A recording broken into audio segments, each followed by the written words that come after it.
So here we are in chapter 32. Welcome if you're just joining on Facebook or Zoom or YouTube, because that's where you'll see this as a separate video. This is the chapter where Jacob fears, my Bible says it starts with Jacob fears Esau, and then at 22, Jacob wrestles with God. I titled it, Supernatural Visitors and a Wrestling Match. Okay, so let's begin. I'll read probably like the first 10 or 12 verses. Let's see. So Laban, we left Laban, right? Laban said goodbye and he took off. Jacob went on his way and the angels of God met him. And when Jacob saw them, he said, "This is God's camp." So he came to he called the name of that place Mahanaim. And Jacob sent messengers before him to Esau his brother in the land of Seir, the country of Edom, instructing them, "Thus shall you say to my lord Esau, thus says your servant Jacob, I have sojourned with Laban and stayed until now. I have oxen, donkeys, flocks, male servants, and female servants. I have sent to tell my lord in order that I may find favor in your sight." And the messengers returned to Jacob, saying, "We came to your brother Esau, and he is coming to meet you, and there are 400 men with him." Then Jacob was greatly afraid and distressed. He divided the people who were with him, and the flocks, and the herds, and the camels into two camps, thinking, "If Esau comes to one camp and attacks it, then the camp that is left will escape." All right, I'm going to end right there, because this will bring us into our fear of the Lord discussion. All right. Let me just get rid of the other. Oh, I did. Okay. All right. So verse 1, numerous angels. I wrote down in my notes, numerous angles. Numerous angels, messengers of God, meet Jacob. And that comes out of nowhere, right? The last time we have anything about angels is when? When Jacob's on his way to Laban, when he's leaving Beersheba to go to Mesopotamia, to get away from Esau. On the first night there, he had the dream, and the angels were ascending and descending the ladder, right? Now, he actually sees angels. He's not sleeping. So he sees them, and he goes, "This is God's camp." It's unexpected. It's unexpected and a surprise. So Jacob's visible and invisible world. In Jacob's visible world, he had just escaped the persecutions of his father-in-law and was now expecting to meet with a fiercer enemy in his brother Esau. All was dread and anxiety. Okay? In Jacob's invisible world, what a different scene is presented to him when his spiritual eye is opened and God permits him to see those invisible forces which were engaged on his side. We are told that the angels of God met him. He was weak to all human appearance, but he was really strong, for God's host had come to deliver him from any host of men that might oppose him. All right, thus Jacob was taught three things: whom he could credit for all the mercy being shown to him over the years, right? It's a confirmation. I mean, God's the one protecting him. And over the last few days and weeks, it's still been God who's protecting him, right up until now. And it's confidence to Jacob that as he goes forward, those armies of the Lord will go with him. All right? The second point, that God is the true source of his protection. And the third point, that his faith is confirmed. Jacob's past faith is now confirmed as valid and right. God is real and God is, I should say reaffirmed, reconfirmed, because this is not the first time he has had this kind of experience, all right? I mean, he had a dream of God. He's met God. All right, but God is showing him that he is with him. All right, he is protecting him. That God is carrying out his sovereign will through Jacob in accordance to the covenant of Abraham, Isaac, and now Jacob. Okay? I mean, think about it. If Jacob has to recall the covenant, he's not going to say to somebody, the covenant of, the God of Abraham, Isaac, and Jacob. Right? Isaac didn't go, the God of Abraham, Isaac, and Jacob. Abraham said, my God. Isaac said, the God of Abraham. And Jacob would address him as the God of Abraham and Isaac and myself. You know? So the list is getting longer, right? So Jacob's faith is being strengthened. And, I think about, obviously, we can't all say that we were visited by armies of angels, right? But I think in each of our lives, we do it from time to time. God does do something or show us something or reveal something of him to us. And that these times are meant to be moments that encourage us, that strengthen us, that reassure us, that lift us up if we're down. But they're meant for us to remember because they don't always happen. And we need to have a well to draw from when we're dry. Yeah, Rich. The thought that came across to me was, I try to equate us and what we're reading with Jacob and everything. But what's missing is, we study scripture, we go to church, we go to Bible study, we go to prayer. And other things. What's missing is what does Jacob do? None of these things are established yet. Yeah. Yeah, if you read this, you could say, 20 years and then an angel showed. To have that kind of insight and effect from God, he must be some type of worship activity. And I guess that's what I don't see there. But I know it's got to be. Well, no, you're right. It's not like they have synagogue and temple to go to, So maybe that's a good point. Maybe that's why God does these things for them. Well, he's also because they're the patriarchs, but that's a real valid reason, in a dry and weary land. How are they going to remain in faith if you don't, from time to time, reveal yourself to them? And God does that for us too, It's just that he does it in different ways because we do have these other ways of communicating with God and communing with God, That's a good point, Rich. So in our life, when we have those moments, though, those intimate moments with the Lord, they're meant to confirm to us that God has been good to us. I don't care. There's 1, 2, 3, 4, 5, 6, 7, 8, 9, 10, 11, 12, 13, 14 of us here tonight. There's another 7 or 8 online. Each one of you are here. I don't care what you've gone through in the last day. I don't care how you have felt over the last 5 days. I don't care what horrible, abusive experiences you might have had in your life. The fact of the matter is, God has brought you here at 7:05 on October 12th, 2022, and we're all in the same spot. That's the faithfulness of God. And, I wish I still struggle with this, I wish I could get to a point where that would be so real to me that I would stop having ups and downs in my anger, quite honestly. And look, ask Nancy, she'll tell you I'm much better than I ever was. Rabbi Steve once said that, what did he say? He said, you seem to keep your calm pretty well.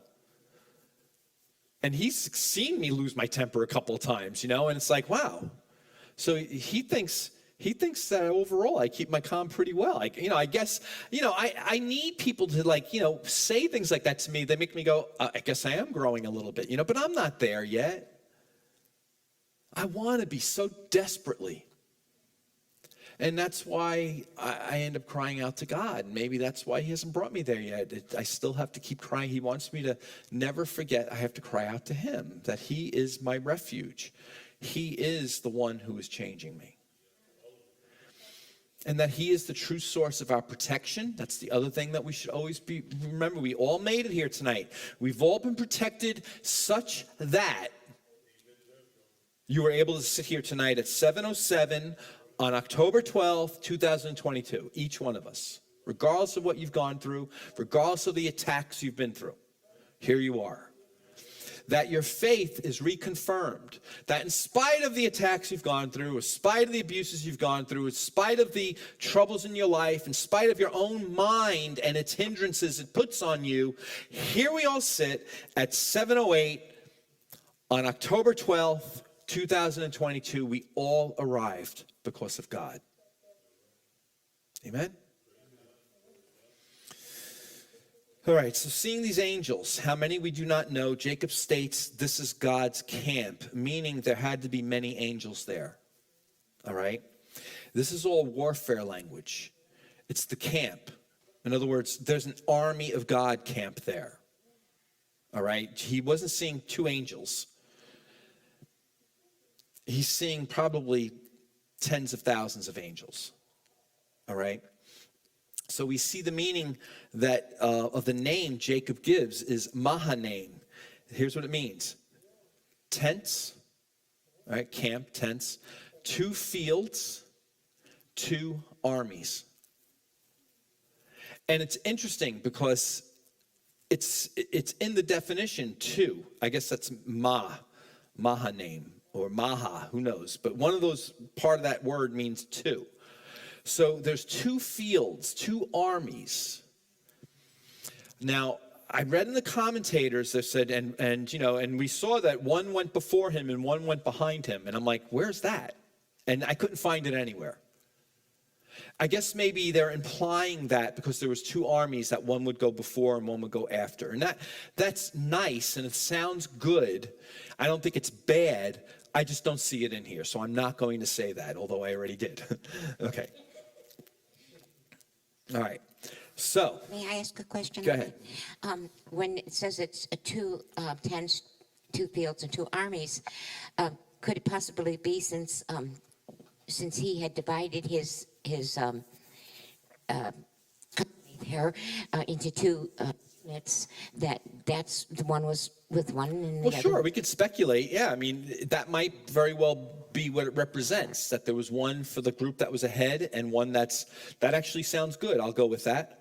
And yeah, and the angels, now that everything's clear, he's probably joined up with them again, or is joining up with them again as one group because he has not gotten to Esau yet. So there are still 2 groups. So yeah, that might very well be it, that they're protecting each one, right? I like that. Good going, May. And this reminds me of 2 Kings chapter 6, verses 11 through 22, when Elisha, he has his servant. Now, Elisha knows. I mean, this is how close Elisha is with God. He sees this and believes this before, and then he asks God to open up his servant's eyes. Let me read this to you. And the mind of the king of Syria was greatly troubled because of this thing. And it's not important to what we're talking about. And he called his servants, said to them, will you not show me who of us is for the king of Israel? Obviously, there was a traitor among the Syrians. And one of his servants said, none, my lord, O king. But Elisha, the prophet who is in Israel, tells the king of Israel the words that you speak in your bedroom. So no, there's no traitor. The stupid prophet, I don't know how, but he knows everything you're doing. And he's telling everybody, right? So the Syrian king is not happy. And he said, go and see where he is, that I may send and seize him. It was told him, behold, he is in Dothan. So he sent there horses and chariots and a great army, and they came by night and surrounded the city. When the servant of the man of God, that's Elisha the prophet, rose early in the morning and went out, behold, an army with horses and chariots was all around the city. And the servant said, alas, my master, what shall we do? I love how they word it. It's like this guy probably went running back going, oh my goodness, freaked out because the jig is up. They're in a pickle, all right? Verse 16, he said, "Do not be afraid, for those who are with us are more than those who are with them." Then Elisha prayed and said, "O Lord, please open his eyes that he may see." So the Lord opened the eyes of the young man, and he saw and beheld. The mountain was full of horses and chariots of fire all around Elisha. And when the Syrians came down against him, Elisha prayed to the Lord and said, "Please strike this people with blindness." So he struck them with blindness in accordance with the prayer of Elisha. And I want to stop there. There's 3 or 4 more verses, but you assume because there's an army there that Elisha would say, "Oh Lord, strike them down with the armies of the heavenly hosts," and there'd be slaughter. But that's not the manifestation of the armies of the heavenly hosts. The manifestation was something you wouldn't expect when the army of the heavenly host does battle for us. And so the point of what I'm saying is simply that what we ask God for, we may get in a way, we may get something as the answer that wasn't what we expected. All right? So please strike this people down with blindness. So God struck them with blindness in accordance with the prayer of Elisha. And Elisha said to them, "This is not the way, and this is not the city. Follow me, and I will bring you to the man whom you seek." And he led them to Samaria. Now, he could not, I'm getting from this that they didn't literally go blind. They just couldn't see Elisha for who he was. That's the blindness they had. Because he was still able to direct them, come with me, a whole army. Imagine if they were all blind, he was trying to direct them. What that would look like.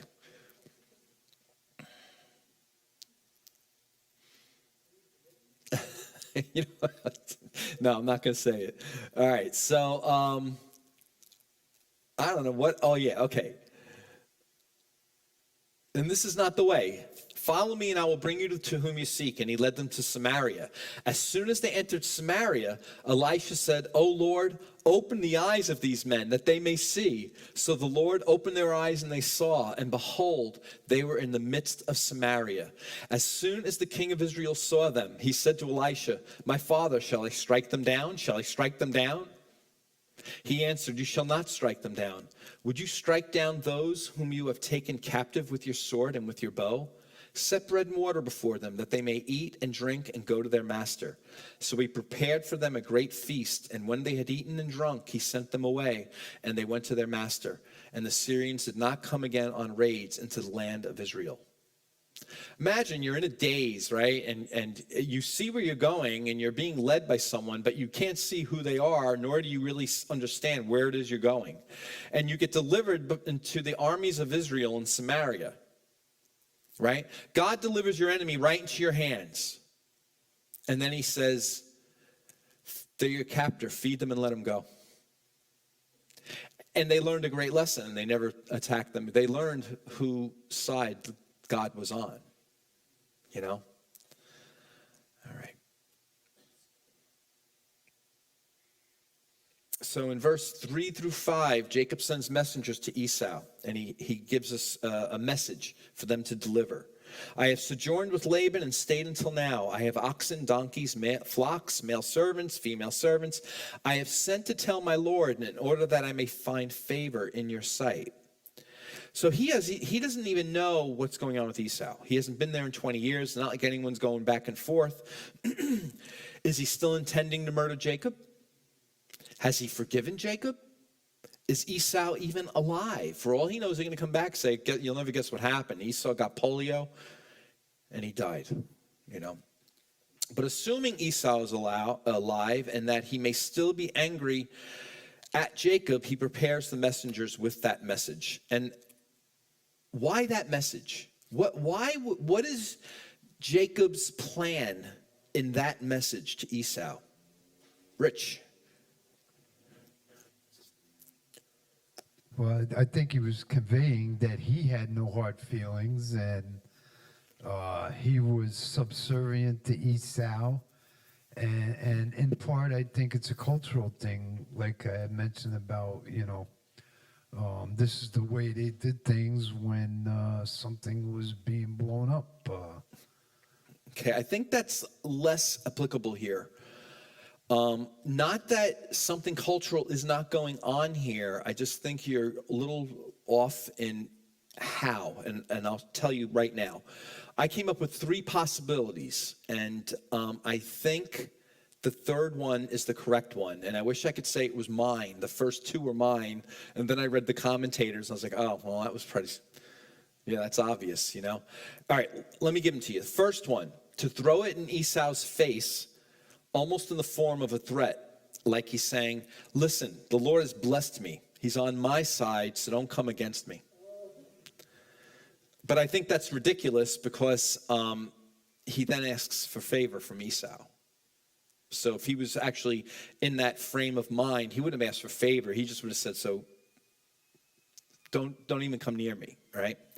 Second one, that Jacob is expressing to Esau that the God of their family, if not Esau, right? 'Cause we don't know where Esau is as far as being a man of God. That Jacob is expressing to Esau that the God of their family had been with him, that had provided for him and protected him, and that on that basis, Jacob requests to be shown favor or mercy as well by his brother Esau. That was my answer. And then I read the commentators. I was like, well, that's a better answer. Here's the third answer. Jacob listed all of these things as an offering to Esau for a favor, a price for favor, a price for favor and mercy. He was making the statement that you can have the oxen, donkeys, flocks, male servants, and female servants if you will just give me favor. Okay? So, not really important which one's the correct one, but I think that's probably the most reasonable culturally. You see, there's been a problem. He wants peace, so he's giving an offering. All right? And he's not saying that he can have all his oxen and all his donkeys and all his flocks. He's just saying, I have them. I'm going to give some to you. All right? The land of Seir in the country of Edom is Esau's territory, and it's located south of the Dead Sea. Now, these guys come back, and their answer is baffling to me. Esau's coming with 400 men to meet you. What do you mean he's coming with 400 men? Sorry, we got to go, you know. I don't know, but we're not sticking around, you know. None of that's said. All it is, and you go to the next verse, and Jacob is greatly afraid. Like you'd think there'd be 2 verses in between there that Jacob interrogated his men to find out what exactly they meant, you know. But we don't have any of that. All we have is what comes next. Jacob was greatly afraid and distressed. Jacob was seeking peace and reconciliation with Esau, right, in verses 4 through 5. But the report comes back to him from his messengers in verse 6, only confirmed his deepest concerns that Esau's past feelings and threats had not gone away over time. All right? The feelings and threats were all stated in Genesis 27, verses 41 to 42. Esau hated Jacob and planned in the days of mourning that after they were ended, he would kill Jacob. All right? Jacob was greatly afraid and distressed. The word afraid in the Hebrew is the word yareh, to fear, morally to revere, causatively to frighten. And I went, that sounds an awfully lot like the word used to express the fear of the Lord. Now, before we go any further, if Jacob you put yourself in Jacob's shoes, all right? You have a brother who wants to kill you. You sent an appeasement, a message of appeasement.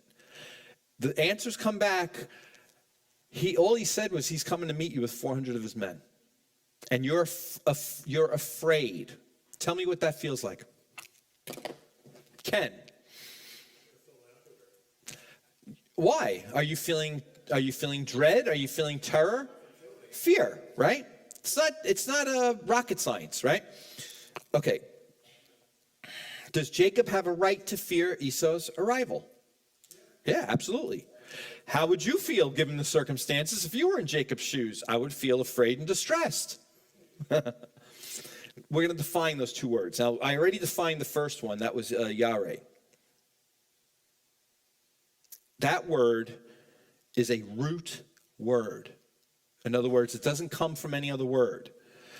I'm going to give you two more words for fear. The second one comes from this word, all right?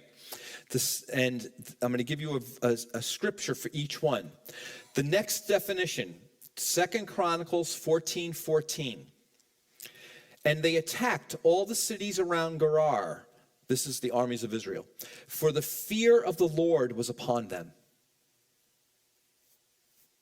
That's the word pachad. It means a sudden alarm, properly the object feared by implication and dread and feeling. Dread, fear, great fear.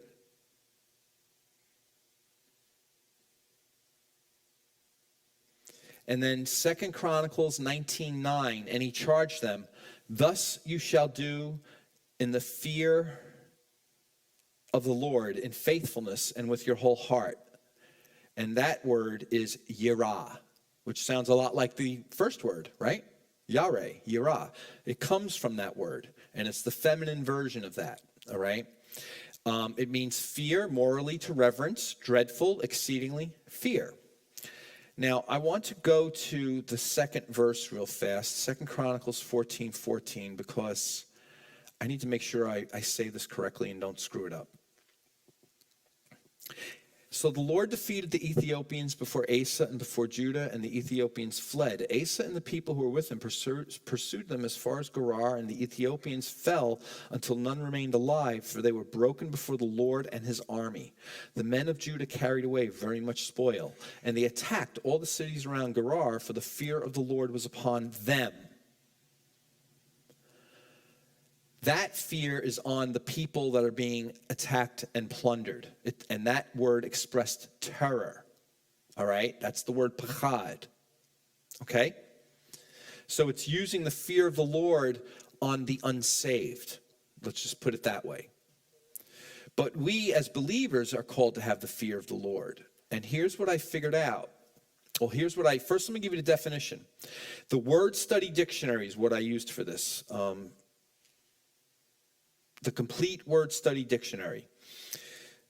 The word usually refers, this is the fear of the Lord that we're supposed to have, yare, yira, all right? The word usually refers to the fear of God and is viewed as a positive quality. This fear acknowledges God's good intentions. That's from Exodus 20:20, if you want to look it up. This fear will motivate and delight even the Messiah, which I was pretty amazed with. That's Isaiah 11:2-3. This is the verse that says, and the Spirit of the Lord shall rest upon him, talking about Jesus. And the Spirit of wisdom and understanding, the Spirit of counsel and might, the Spirit of knowledge and the fear of the Lord. Even Jesus delights in God's being worthy of fear, all right? This fear is produced by God's word. That's Psalm 119:38 and Proverbs 2:5. And makes a person receptive to wisdom and knowledge. That's Proverbs 1:7, Proverbs 9:10. Proverbs 1:7 says, the fear of the Lord is the beginning of wisdom, and the knowledge of the Holy One is insight. Actually, that was Proverbs 9:10. Proverbs 1:7 is the fear of the Lord is the beginning of knowledge. Fools despise knowledge, wisdom, and instruction. And I would also say that fools despise the fear of the Lord. It is even identified with wisdom. The fear of the Lord is identified with wisdom. Job 28:28.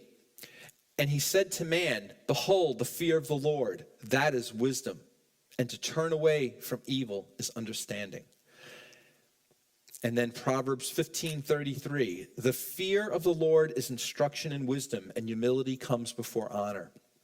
The fear of the Lord may be lost by despair of one's own situation. Job 6:14, he who withholds kindness from a friend forsakes the fear of the Almighty. Let me read this to you again. The fear of the Lord may be lost by despair of one's own situation or envy of a sinner. All right, Proverbs 23:17. Let not your heart envy sinners, but continue in the fear of the Lord all the day. See how it sets them up in contrast to each other? This fear restrains people from sin. This fear gives confidence. This fear helps rulers and causes judges to act justly. This is all the things that a healthy, godly fear will accomplish in our lives. It helps rulers and causes judges to act justly. With humility, the fear of the Lord leads to riches, honor, and life. Proverbs 22:4. The word also refers to the fear of briars and thorns. I don't know what it does, so that's why I'm giving it to you. For all the hill, Isaiah 7:25, and as for all the hills that used to be hoed with a hoe, you will not come there for fear of briars and thorns, but they will become a place where cattle are let loose and where sheep tread. And then finally, the fear of Israel that would fall on other nations, which is what I just gave you as an example. And I'll give you Deuteronomy 2:25. This day I will begin to put the dread and fear of you on the peoples who are under the whole heaven, who shall hear the report of you and shall tremble and be in anguish because of you. So the standout features of the fear of the Lord, used by the words yira or yare, compared to uses of the word pachad, are the element of reverence and terror. Those are the two standout features in both of these words. Pachad lacks reverence, but has terror. Yare has reverence, but lacks terror while maintaining dread. Now I have to define the difference between terror and dread, don't I? Right? Dread means to tremble or to shrink. Great fear or apprehension of evil or danger. It expresses more than fear, but less than terror or fright.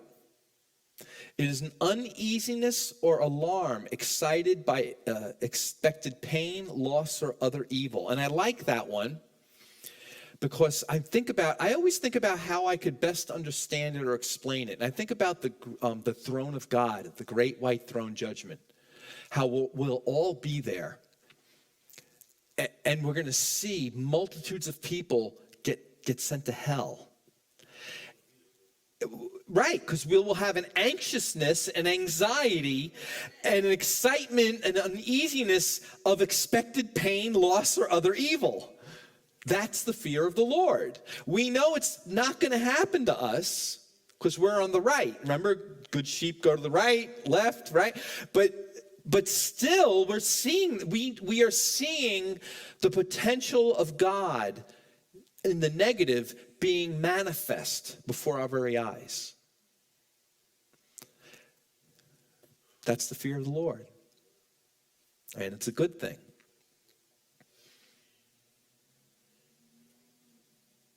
All right. I have to go back to Genesis here. All right, so let me see. 6. Oh, he was greatly afraid and distressed. He divided the people who were with him and the flocks and herds and camels into 2 camps, thinking if Esau comes to one camp and attacks it, then the camp that is left will escape. So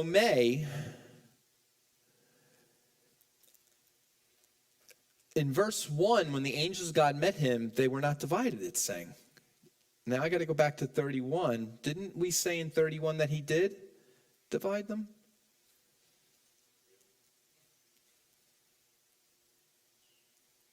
No. He was being pursued by Laban. He doesn't divide them until Esau, until he leaves Laban. So because I do so much studying, I tend to mix things up a little bit. But that still doesn't change what you were saying as being the possibility, because there are 2 armies, and I would say it either means what May said, in God's foreknowledge that Jacob is going to divide his camp into two, that God sent two sets of armies, right? Two armies, one set.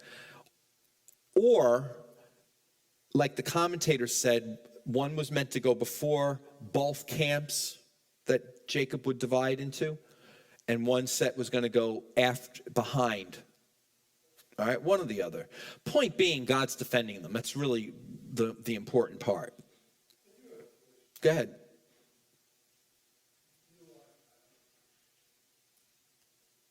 You know, I think I try to put myself in his place, and because he's a patriarch and God is directly involved, my thought is, I mean, this is a big deal. These 400 guys coming. All right, this is a big fear, and so it seems that whatever Jacob did, God will react to that instead of, well, God got this. This was planned, and you know what I'm saying? That it wasn't until Jacob made, oh well, this is what we'll do.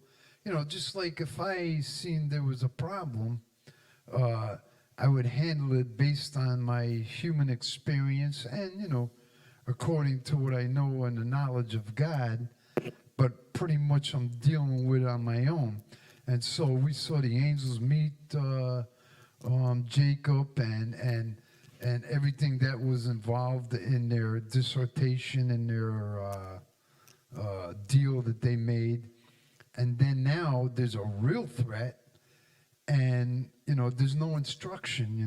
Like God didn't say, okay, well, this is what you do. You're gonna. It was kind of left up to Jacob. Well, that's a good observation. Yeah, like how come why does he send the angels after the messengers come back? I don't know. But God knows what's going to happen. You know what I mean? So God knew in sending those angels that in verse 7, he would divide the people who were in two. But I'm not saying that's why there's two camps of angels either, you know what I mean? But that's a good observation. He still leaves it to Jacob, who in great fear and distress divides up the camp, And so I can actually make a case that he's not walking in faith.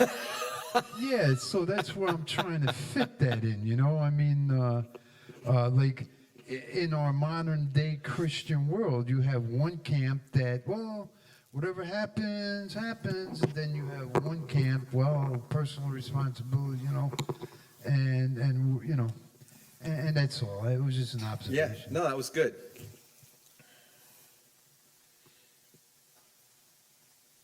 All right, so I think we're going to end here. It's 7:35. This is a good spot to end. Does anyone else have anything they want to say or add?